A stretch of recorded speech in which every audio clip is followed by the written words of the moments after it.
My thoughts exactly. Hey, what happened? I'm just asking questions here. What happened to Cisco? What happened with the bugs that were controlling people in that one episode? What happened?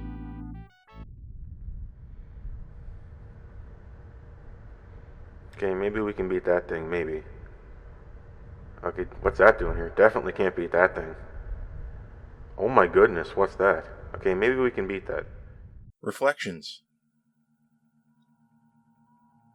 Magic mirror on the wall. Who's the fairest of them all? You see, like a mirror. Reflections. How has this Star Trek episode not been called Reflections yet? I bet you the writers were pretty stoked when they found out that there hasn't been an episode called Reflections. It seems so obvious. You know, this reflects that.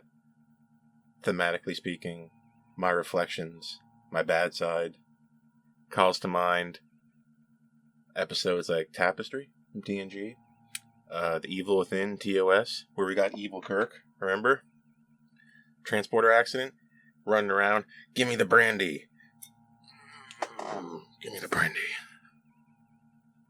This isn't brandy. This is whatever this is. An old Earth artifact, don't worry about it. Anyway, it's fun to see people go crazy, isn't it? It's fun to see me do what I just did. Hopefully. This is Star Trek Lower Decks Season 3, Episode 5, is it? Reflections. Remember my last review, I was worried that this season was going downhill. Well, it looks like I got my Christmas gift early. Christmas gift in September? Anyway, I really like this episode. This episode had almost everything going for it. A few little problems here and there kept it from being perfect or great, but it definitely beats the hell out of the first few episodes of the season. I'm noticing a trend. Are you? In Lower Decks, it really feels like they always cram the bad episodes at the beginning, and given that this is an episodic show, you can do that. Beautiful, isn't it? You got a bad episode, put it at the beginning. You want to leave on a high note. So, is this telling of things to come? Are the few episodes after this going to be really, really good? Is this the start of the good part of Season 3? This is Star Trek Lower Decks, Season 3, Reflections. Let's see what's going down. Let's see what's up, let's see what's down, let's see what's side in Reflections. A plot, B plot. Thematically, they go together like banana and peanut butter. Or grape jelly and lasagna. Scratch that last one. They go together well. You see, they go together thematically, not in terms of plot logic. Okay? What would have brought this episode into the stratospheric levels would be if these two plots actually connected to each other in a plot way. Something had to happen in one for the other plot to work. But as it stands right now, they're only thematically linked. Which is still very, very good. We'll be explaining that later. You see people do things they wouldn't normally do. And other people do things that you were expecting. But then there's like a twist on it, you see. Tendi disappears, unfortunately. But, like I said, I got my Christmas present. This episode is about Rutherford. You know, a bland character. I thought the writers had forgot about him. They didn't. They established something with Rutherford that affects his past, it affects his future, and it's intriguing. Okay, our A-plot. Our episode begins in a pre-title sequence that had me hooked from frame 1. Okay? Rutherford is sleeping. He has a nightmare. Alright? And what I thought, when I first watched it, was a piece of an impulse reactor. I'm not so sure, though, after having seen it. But it looks like it's about to overload. He's having a problem. It explodes. What's that about? It's in his nightmares. You see, he's apprehensive. As I would be, because the Cerritos is going back to a planet called Tulgana 4 to update some power systems. Whatever that is. It doesn't matter. This is a stage to set up a pretty good story. And what the story is about discipline. It's about Rutherford and it's about Starfleet in general. Again, it's about our tapestry, you see, on the inside. This episode is about something, so you know I'm going to like it. Rutherford wakes up, and he goes to Shuttle Bay, whatever. You know where the lower deckers hang out? It seems strange for me to say that in Star Trek, because people don't just have hangout spots in reality.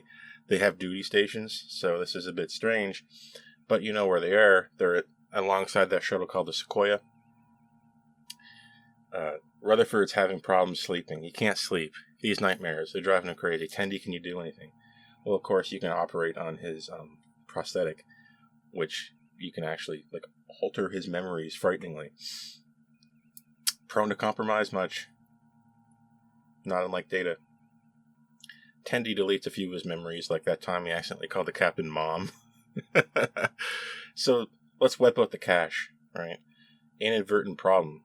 Okay, later on, he's taken over by his alternate self. He's taken over by evil Rutherford, as it were. Again, back to the beginning of this review, not unlike Kirk in The Evil Within, except that time it was a transport accident. This time it's some kind of accident with his prosthetic. Finally, we're doing something cool. Introduce a character that has a built-in prosthetic that he can't really control, and then do nothing with it for 3 seasons. Until now. I know, right? But it pays off, you see. He wanders around the Cerritos. This ship is a junker. It sucks. His prosthetic, the thing is now red. The eyepiece is now red. That's for us to know the difference. Everybody else doesn't seem to know. He talks to that Trill lady. Hey, pretty lady. And, do those spots go all the way down? And she takes that in the worst possible way.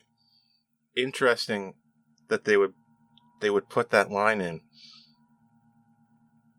in Deep Space Nine, the same as asked of Jadzia, and she doesn't mind at all. It's so funny, the difference, right?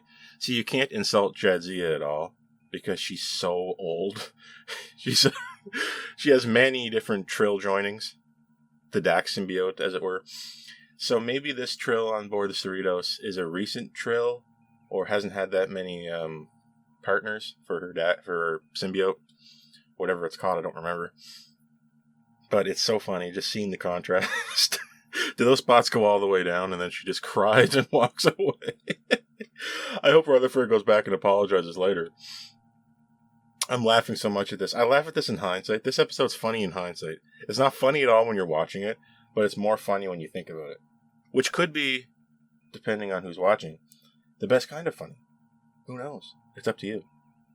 But he walks around, hurls a few more insults at the Cerritos. Ugh, those nacelles are so ugly. I agree. I don't like the Cerritos nacelles that much. Neither does evil Rutherford. We're in agreement on that.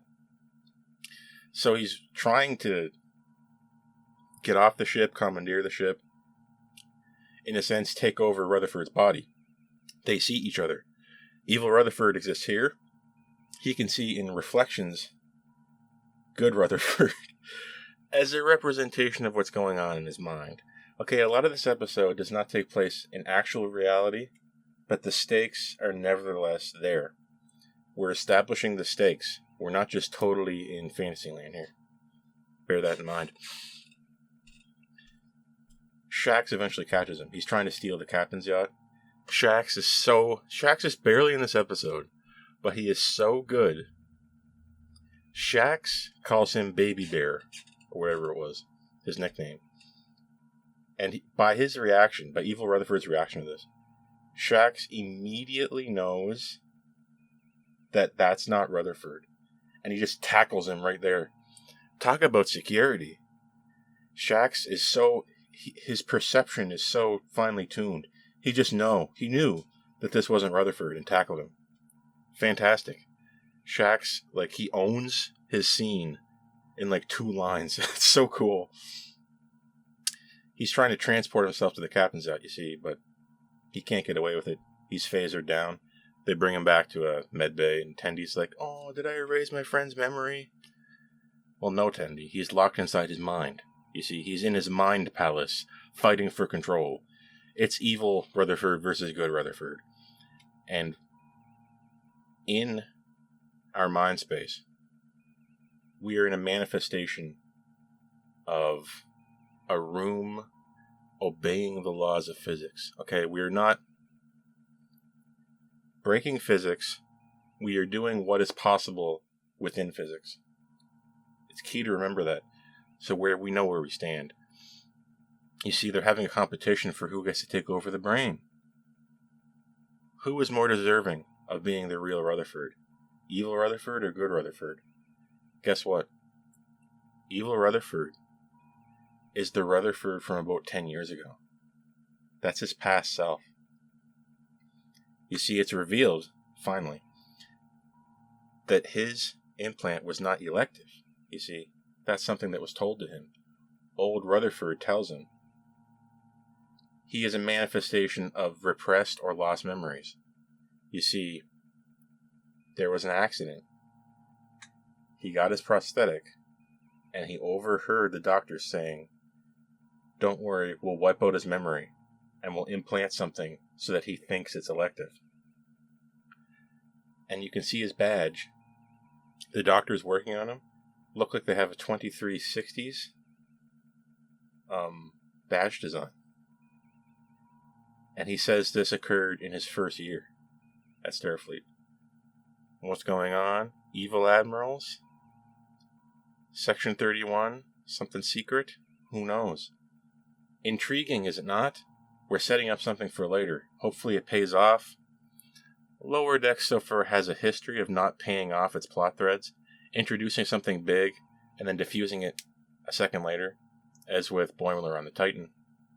So, I'll put it on the back burner. Intriguing for now, but I'm not going to cry if it doesn't come back up, because this is Lower Decks.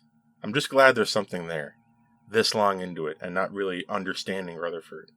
Now I got him. He went from someone I didn't care about to now being a character I love. In one episode. Imagine that. Picard takes entire seasons to make me hate someone I used to love. This can take one character who I don't care about and make me love them in one episode. How'd they do it? I'll leave you to wonder about that. Suffice to say, they're going to have a race, you see. Old Rutherford, braggadocious, risk-taking, the opposite of good Rutherford.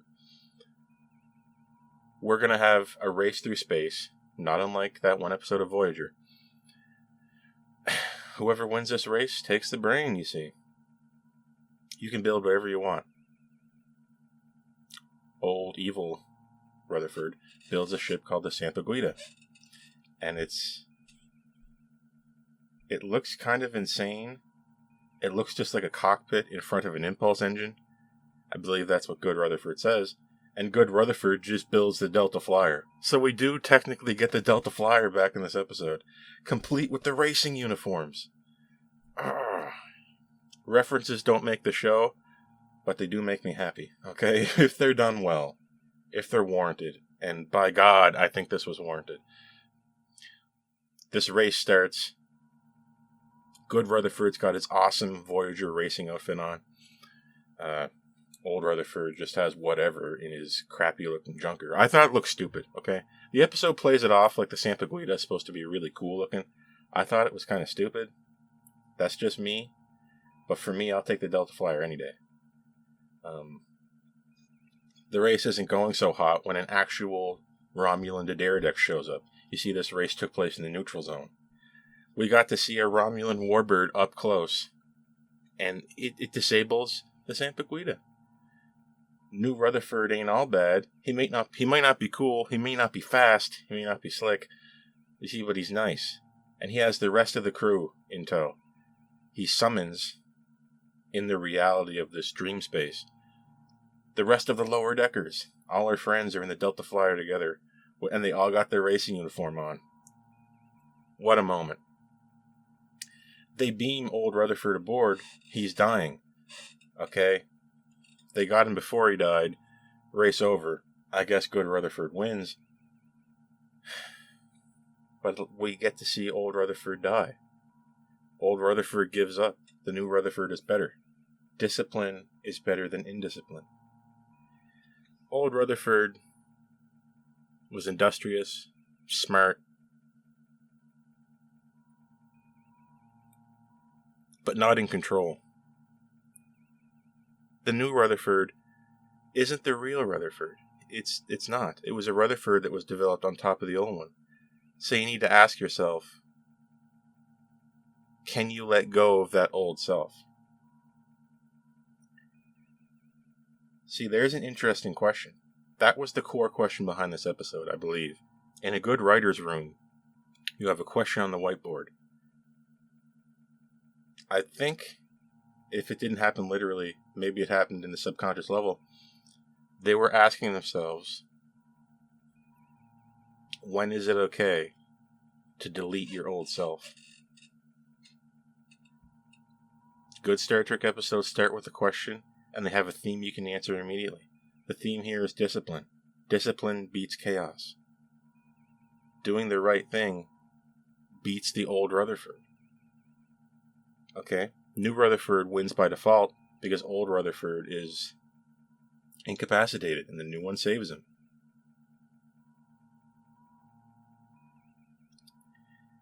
You know, you can be chaotic and independent and end up being known. Or you can get in line and be disciplined and end up being someone. It's your choice. Choice is a factor here, you see.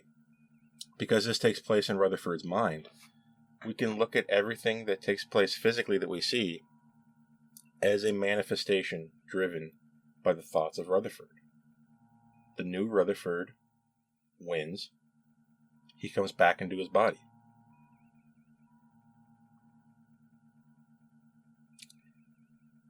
Out with the old, in with the new hotness. In this case, out with the cool, in with the Okey-Dokey.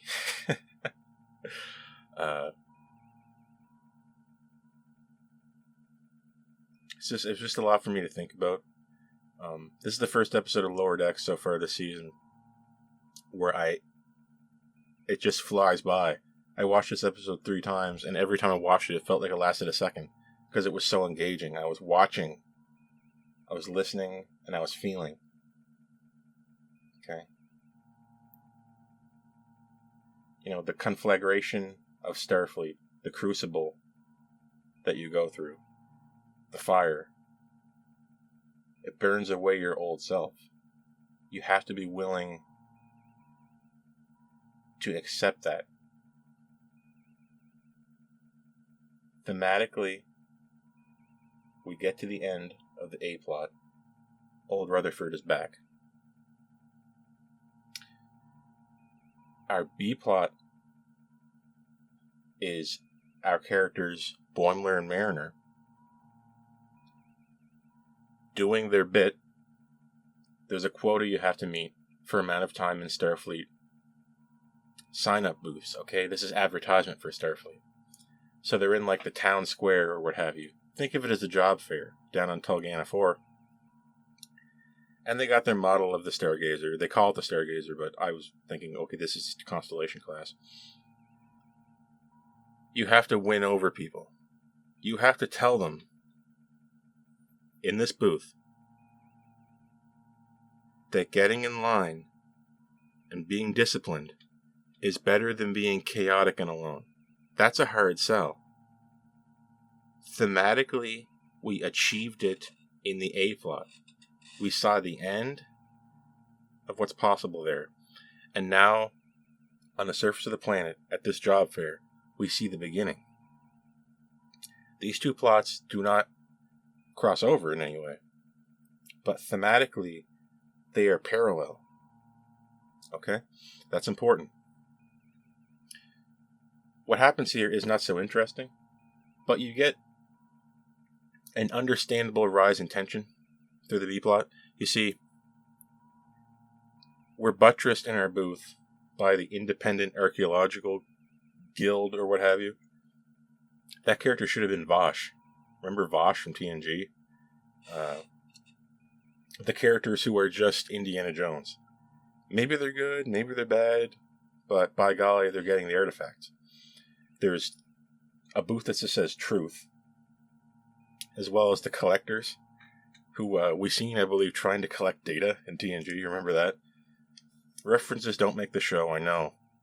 But here it comes off a little bit extra lame. Although the people from the Truth Booth bring up the fact that a lot of Federation individuals were at one point controlled by bugs in their body, referencing the TNG episode Conspiracy. They try to deny it, but it's true. It would have been easy to write this and have the people from the Truth Booth just make up a bunch of crap, but they actually went with something that actually happened. And they do mention Cisco. What happened to Cisco? My thoughts exactly. Hey, what happened? I'm just asking questions here. What happened to Cisco? What happened with the bugs that were controlling people in that one episode? What happened? Anyway, you may imagine Mariner hates this job, and Ransom is on her ass the minute this episode starts. If you leave that booth for 1 second, you're going to Starbase 80, which I guess is a bad starbase to be at, because they reiterate this again, that this place is basically a hellhole, so we don't want to leave the booth. Mariner seems to comply. She's complaining to this lady, Petra Aberdeen, who is in the adjacent booth from the archaeological, independent archaeologist table. She was former Starfleet. That's coming up again. But Boimler, he's just sitting there and taking it. He's just taking it all in. Mr. Starfleet. He's taking it all in. I don't care if people say about Starfleet. I can just bottle it all up. And he is representing me watching Star Trek for all these years and having people just shit on Starfleet every 5 seconds and then finally just blow up. Okay? Starfleet has to selflessly help everybody all the time for people to just complain about it. And finally, we just get to explode. How do you make Boimler explode? What do? Well, you take off his rank pip. A passerby took his rank pip off his collar and threw it on the ground. And then they stepped on it. That wouldn't bother Mariner, but Boimler blew up. And it was the one moment where foul language, the one moment where it felt earned, because it was an explosion of so much anger pent up from TOS on, that I've been putting up with, and he finally just blew up on people and let them have it. You know everybody wants to, but you know we can't. You see, we don't want to protect you from Klingons. We don't want to protect you from Romulans. We just want to look at quasars and stuff. But we have to do the right thing. Okay? We didn't do all that for you to just come out here and question our agency. I believe he was referring to EMH. God, it was so fun. We didn't save all you people at the drop of a hat for no reason other than to just be nice. And now now everyone just shits on us. It was the funniest thing. It's like you watch Star Trek 3 and you just want to strangle those people complaining about Starfleet. No spoiler for Star Trek 3. But it was so good. It was so earned. It was so deserved. Boimler was upset, but Ransom wasn't, because Ransom, he wishes he had the courage to say that to those stupid Oppo scientists. And now Boimler's finally done it. So he spends a little bit of time in the brig, but we're all clapping for him. Behind his back, we're all clapping. Our boy did it. Boim's finally exploded. And inadvertently had got people to sign up for Starfleet. You see, people don't want stuffy. They don't want sitting still. They don't want doing nothing. They want action. And Boimler took action. You see, he was confident. He was yelling at people. He was extreme and he was zany. And they got a pad full of contact details because they saw that happening. And they said, I want me a piece of that. I want a piece of the action. They're in for a rude awakening when they get to the academy, but Lots of funny things ensue. If I just go and sign up to be a crewman and I just enlist, can I get on the bridge at some point? Yeah, maybe. I mean, it could happen.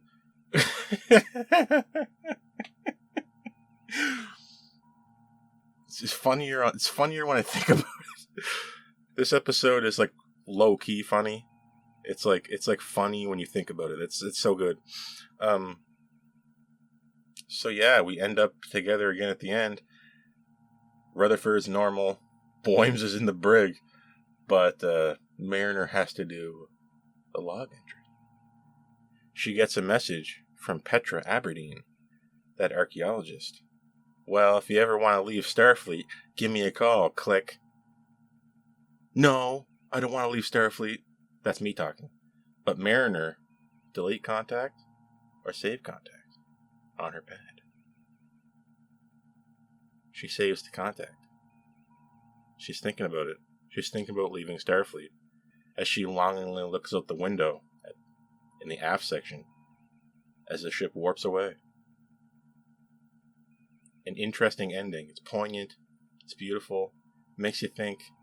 But ultimately, I wouldn't put much stock in that ending because this is a comedy show and this is Lower Decks. Sometimes things we set up are just forgotten about immediately, or they're just hand-waved away. This may be one of them. But Petra Aberdeen, is she showing up again? I would bank on it. Although this show works totally episodically. So you see how her A plot and her B plot do not cross over, but for the themes at the core of it. That's what's important. That's why this episode is good. That's why it's the best episode of Lower Decks Season 3 so far. That's why it's in like the top 3 episodes of this show. Okay? You know how we like to do things around here. We look at the pillars of a good Star Trek episode. There's a science behind writing a good episode. Your A plot and your B plot have to intersect physically and thematically. You have to put a bow on it at the end with an intriguing idea at the very end to make you think. You have to end up back where you started. And you have to have a solid character through line, a mini character arc during the episode for all characters. That's how you create a perfect episode, and how the theme has to be hammered down immediately. We've won on like 75% of those in this episode. Maybe 60. For modern Star Trek, that's amazing. Okay, we used to hit this all the time, but now this is a diamond in the rough, or maybe it's just a rough in the pile of diamonds, depending on who you ask. I think some people will just immediately love this anyway, just because it says Star Trek. Me not included. Sound-wise, fantastic, rising, beautiful melody of the Lower Decks theme when all of our characters appear in Rutherford's Delta Flyer. And when evil Rutherford is passing away in the arms of new Rutherford, I went back and I replayed this. There's this interesting little amelodic musical invention that just plays when that's happening, that sets the tone. It was so good. They knew when to save the music for just the right moments here. And they really achieved something with it, I think. Music is very good. Visuals, awesome. Delta Flyer's back. Sampiquita, strange, but some people might like it. It's better than nothing. And the D'Deridex is back. The Warbird, such a cool design. As soon as I see it, I know this episode's better than the majority of episodes that don't have the D'Deridex. Okay? It's quite an achievement to have an alien ship in a show so good that it competes with the hero ships. Think about it that way. Thematically, if I haven't driven it home already, this is thematically an extremely strong episode about discipline. It's about discipline, and it's about letting go of your previous self, accepting the new self that you've created, comparing the outcomes, What were my best possible outcomes in the old days? What do I have now? Now is better. Discipline is better. Okay, regiment, it's better. Believe it. Rutherford proved that physically, in his mind, actually. We got to see it on screen. In the booth, we're trying to sell people on that idea, just using logic. Which one's more successful for you? That's Reflections. This is a fantastic episode. On the funny factor, it's low, but it's very amusing. It's interesting on rewatches. It's intriguing. It sets up just the right amount of drama, just the right amount of things dangling to lead you along, just right, but still solidly episodic. It has a beginning, a middle, and an end. It shines a spotlight on a character we've kind of forgotten about. Kendi again disappears into the background, unfortunately. But when you consider all those things, and you take it as a whole, when we add up the good, we subtract from it with the bad, we're getting what I think is a 7. This episode is a 7. This is in the rewatchable territory. I'm probably going to rewatch this one. When you get 7 and beyond, you're getting to the ones I'm not going to skip. Huge praise for a new Trek show, I must say. That was Lower Decks, Season 3, Episode 5, Reflections. Are we saving the good episodes for the last half of these seasons? Has anyone else noticed this trend? I'm Lieutenant Mark, and I'm going to see you at some point in the future when I see you again. Okay.